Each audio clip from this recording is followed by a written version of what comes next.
La filosofía griega inicia por los presocráticos. Este término es moderno, ya que en la antigüedad se conocían como filósofos naturalistas. Se les llamaba así porque su mayor preocupación era descubrir la verdad de la naturaleza y el origen del universo. Los presocráticos representan una transición entre los mitos y los logos. Buscaban explicaciones naturales a los fenómenos que las religiones explicaban a través de narraciones. Afirmaban que se trataba de efectos generados por algún mecanismo natural. El 28 de mayo del año 585 a.C., Tales, primer presocrático, predijo un eclipse por medio de cálculos matemáticos. A ese día se le denominó el día en que nació la ciencia.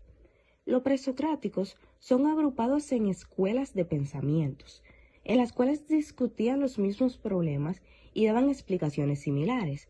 Pueden abarcar pensadores de distintas épocas e incluso nunca se conocieron, pero trabajaban los mismos problemas. Estos son los jonios. Estos pensaban que toda la realidad estaba constituida de un solo elemento, como el agua para Tales. También tenemos los pitagóricos, los cuales pensaban que el universo estaba constituido de números y un lenguaje matemático. Los eleatas pensaban que la realidad estaba constituida por el concepto de ser. Los Heraclitos pensaban que la realidad se encuentra en un constante cambio. Los pluralistas pensaban que una pluralidad de elementos conforma toda la realidad. Los atomistas pensaban que la realidad se conforma por átomos. Y por último, tenemos los sofistas, los cuales pensaban que todos los argumentos se basaban en impresiones personales y subjetivas, por lo que no existe una forma única y objetiva para explicar la realidad. La mayoría de estas escuelas eran materialistas. Este es un término moderno y consiste en una propuesta filosófica que plantea que toda la realidad está compuesta de materia. Considera que todos los fenómenos y el cosmos se pueden reducir a explicaciones materiales. Sin más que decir, veamos quiénes eran estos presocráticos. Heráclito de Éfeso fue un filósofo conocido por su enfoque en la doctrina del cambio constante y el logos. Este último creía que era el responsable de la coherencia y armonía en medio del cambio constante del universo. En este cambio, Heráclito tenía la afirmación de que todo fluye y todo cambia. Y sostenía que no podemos bañarnos dos veces en el mismo río, ya que el agua y todo relacionado a este está en un estado perpetuo de cambio. Y asimismo nosotros tampoco somos la misma persona que nos bañamos en ese río, ya que también estamos en un constante cambio. Heráclito argumentaba que los opuestos están conectados y son necesarios para la existencia mutua. Por ejemplo, el calor y el frío, o la vida y la muerte, que son pares completamente opuestos, pero necesitan de otro para hacer su presencia. Heráclito tenía una postura crítica hacia la religión y la política de su época. Despreciaba el culto a las estatuas y todo lo que tiene que ver con la religiosidad, y de hecho prefería la compañía de los niños a la de los líderes religiosos. Parménides. Parménides se centra en un tema llamado tuón. Se traduce como lo que es en griego. Para entender esto, primero pensemos en cómo a veces usamos lo en español seguido de un adjetivo, como lo importante, para referirnos a cosas que tienen esa característica. En la antigua Grecia esto era común, por ejemplo decían lo caliente para referirse a lo caliente y lo frío para referirse a cosas frías. Además, en lugar de un adjetivo podían usar la frase relativa como lo que se mueve en lugar de lo móvil. En griego esto se expresaba como un participio presente que no tenemos en español. Aquí es donde entra tuón, que significa lo que es.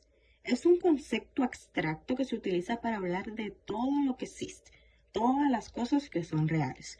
En otras palabras, Parménides se enfoca en explorar la idea de lo que es, lo que realmente existe. Y esto puede ser un concepto abstracto, como el ser en sí mismo. Algunos lo traducen como el ser o incluso el ente. En lenguas posteriores, esencialmente Parménides se pregunta qué es la realidad y cómo podemos entenderla. El ser, lo que es, lo que existe, todo lo que hay, todo lo que está en su ser. Cuando los filósofos hablan sobre el ser, generalmente se refieren a lo que hace que una cosa exista o sea real, pero Parménides no está principalmente interesado en explicar lo que hace que algo exista. En cambio, se enfoca en el ser, como todas las cosas que están existiendo en este momento, es decir, todo lo que está aquí y ahora. Entonces, Parménides se centra en entender lo que está haciendo en este momento, lo que es, en lugar de profundizar en lo que hace que las cosas existan. Zenón. Zenón fue famoso por sus paradojas que desafían la definición común de lo que es el movimiento y tener la idea de que para recorrer una distancia infinita debemos recorrer una cantidad infinita de divisiones de esta misma. Por ejemplo, en la paradoja de la dicotomía se sugiere que es imposible llegar de un punto A a un punto B, ya que debemos recorrer la mitad de la distancia entre A y B, luego la mitad de la mitad que se transformaría en un punto C, y así esa mitad de la mitad se convertiría en un punto D, y así sucesivamente.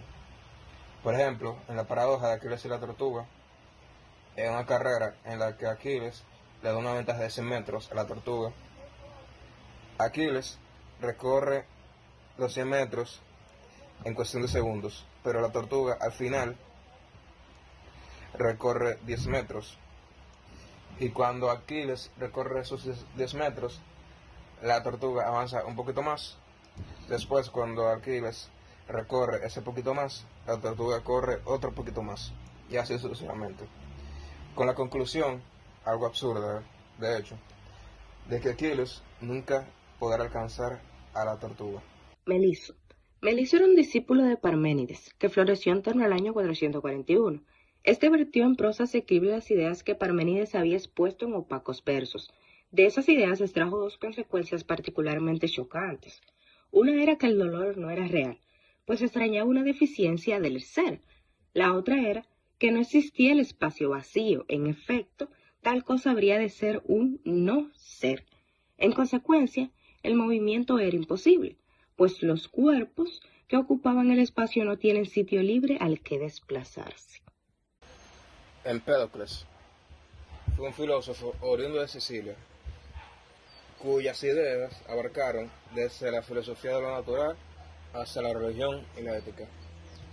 Propuso la idea de que todo el universo estaba compuesto por 4 elementos: tierra, agua, aire y fuego. Y estos se podría decir que eran raíces de todo lo que existe, y se mezclaban de diferentes maneras para formar todo lo que existe. Esto fue un intento temprano de explicar la composición de la Tierra.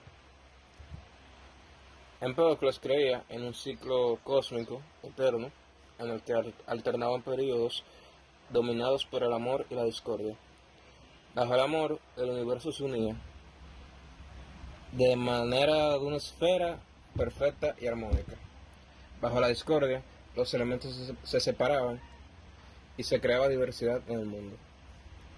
Empédocles también desarrolló una teoría primitiva de la evolución en el que intentaba explicar la diversidad de las especies y sostenía que en una edad temprana las partes del cuerpo se combinaban al azar para formar criaturas monstruosas, y que solo las combinaciones que eran funcionales y adecuadas sobrevivían y se convertían en las especies que conocemos.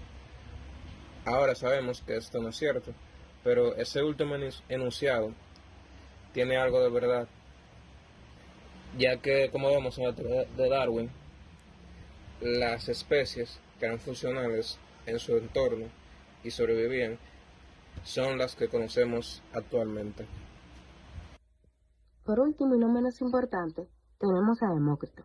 La tesis fundamental del atomismo de Demócrito afirma que la materia no es infinitamente divisible. Según el atomismo, si tomamos un pedazo de cualquier clase de materia y lo dividimos todo lo que podemos, habremos de detenernos en un punto en el que obtendremos unos minúsculos cuerpos indivisibles. El argumento por el cual se llega a esta conclusión parece haber sido filosófico más que experimental. Si la materia fuera dividida al infinito, podríamos suponer que dicha división ha llegado al final, pues si de verdad la materia es tan absolutamente divisible, no habrá nada incoherente en tal suposición. ¿Qué tamaño tendrían los fragmentos resultantes? Si tuvieran alguna extensión, en virtud a la hipótesis de la infinita divisibilidad, sería posible seguir dividiéndolos. Por tanto, deberán ser fragmentados sin extensión, como los puntos geométricos.